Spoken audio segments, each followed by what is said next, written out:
আসসালামু আলাইকুম। আমন্ত্রণ জানাচ্ছি আজকের এপিসোডটি দেখার জন্য। আশা করছি কাছে দূরে সবাই অনেক বেশি ভালো আছেন। গাছের পুঁইশাক দিয়ে পুঁটি মাছ রান্না করব। তো আমার রেসিপি ভালো লাগলে লাইক, কমেন্ট এবং শেয়ার করে পাশে থাকার অনুরোধ রইল। আর ভিডিওটা দেখার শুরুতে অবশ্যই একটা লাইক দিয়ে দেবেন প্লিজ। গাছ থেকে আমি কিছু পুঁইশাক নিয়ে নিয়েছি। গাছের পুঁইশাক খেতে কিন্তু অনেক বেশি সুস্বাদু হয়। আর পুঁটি মাছ আমি 1 বাটি পরিমাণ পুঁটি মাছ কেটে ধুয়ে খুব ভালোভাবে পরিষ্কার করে নিয়েছি। লবণ আর হলুদ দিয়ে মেখে ভেজে নেব প্রথমে মাছটা। তো প্যানটা খুব ভালোভাবে গরম করে নিলাম তেল দিয়ে। গরম করে নেওয়ার পর অল্প কিছু মাছ দিয়ে হালকাভাবে মাছটা নেড়ে প্যানটাকে তেলতেলে করে নিয়েছিলাম।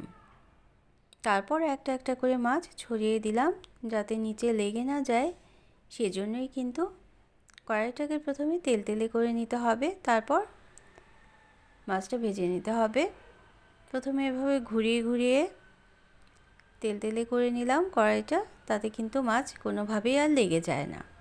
তারপর একটা একটা করে মাছ উল্টে ভেজে তুলে রাখবো। পুঁটি মাছটা খুব বেশি ভাজা করার কোনো প্রয়োজন নেই, যেহেতু আমরা রান্না করব এজন্য। আর যদি শুধু ভাজি খাই তখন কিন্তু কড়কড়া করে মাছটা ভেজে খেতে হয়, কিন্তু রান্নার মাছটা মাত্র একবার উল্টে ভেজে নামিয়ে রাখবো আমাদের আজকের পুঁটি মাছ।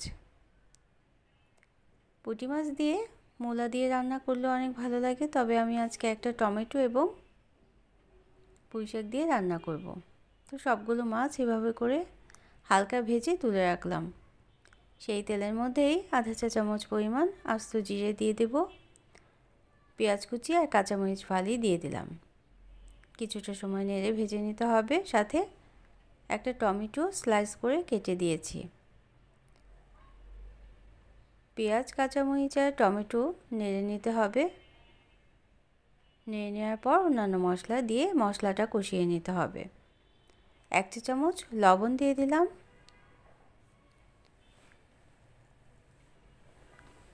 1 চা চামচ হলুদের গুঁড়ো, 1 চা চামচ ধনে গুঁড়ো দিয়ে দেব।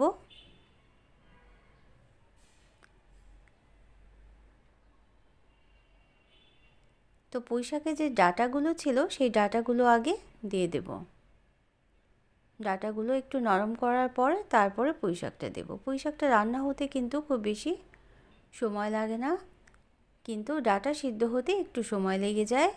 এই জন্য শাকের সাথে যদি ডাঁটাটা দেয়া হয় তাহলে কিন্তু শাকটা বেশি সিদ্ধ হয়ে যায়, রঙটা নষ্ট হয়ে যায় শাকের। আর এই জন্যই অল্প পানি দিয়ে ঢেকে রাখবো 10 মিনিট। 10 মিনিট ঢেকে রাখলেই ডাঁটাটা খুব সুন্দর নরম হয়ে সিদ্ধ হয়ে যাবে। শাকের ডাঁটা কিন্তু আমি আঁশ থাকে অনেক, ডাঁটার আঁশটা ছাড়িয়ে পরিষ্কার করে নিয়েছিলাম। পানিটা ফুটে ওঠার পর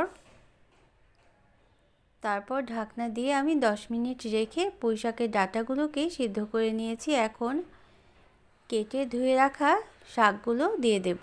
কুচি করে শাকগুলো কেটে নিয়েছি। শাকগুলো কেটে তারপর মশলার সাথে এবং সব উপকরণের সাথে একসাথে মিশিয়ে 10 থেকে 15 মিনিট রান্না করার পর কিন্তু শাকটা সুন্দরভাবে সিদ্ধ হয়ে যাবে। তো আমার আজকের রেসিপি ভালো লাগলে একটা লাইক দিয়ে দিবেন, প্রয়োজনে কমেন্ট করবেন আর শেয়ার করতে পারেন ফ্রেন্ডস অ্যান্ড ফ্যামিলির সাথে। যারা প্রথম ভিজিট করছেন চ্যানেলটিকে তারা চাইলে চ্যানেলটিকে সাবস্ক্রাইব করে বেল বাটন প্রেস করে অল অপশন সিলেক্ট করে সাথে থেকে যেতে পারেন। কিছুটা সময় শাকটা নেড়ে নেওয়ার পর শাকটা অনেকটাই নরম হয়ে আসছে। এখন 2 কাপ পরিমাণ পানি দিয়ে দেব। পানি দিয়ে মাছগুলো ছড়িয়ে দেব। রান্নাটা কিন্তু খুবই অল্প সময়ের মধ্যে হয়ে যায়। পানিটা ফুটে ওঠার পর প্রথমে ধনেপাতা কুচি দিয়ে দিলাম এবং তারপর ভেজে রাখা মাছগুলো এভাবে দিয়ে ছড়িয়ে দিতে হবে।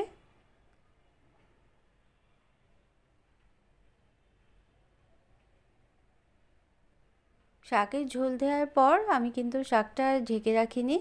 ঢেকে দিলে অনেক সময় শাকের সবুজ রঙটা নষ্ট হয়ে যায়। এই জন্য শাকটা 10 মিনিট ফুটে ওঠার পরেই কিন্তু খুব সুন্দরভাবে সিদ্ধ হয়ে গিয়েছে এবং মাছগুলোও দিয়ে দিয়েছিলাম।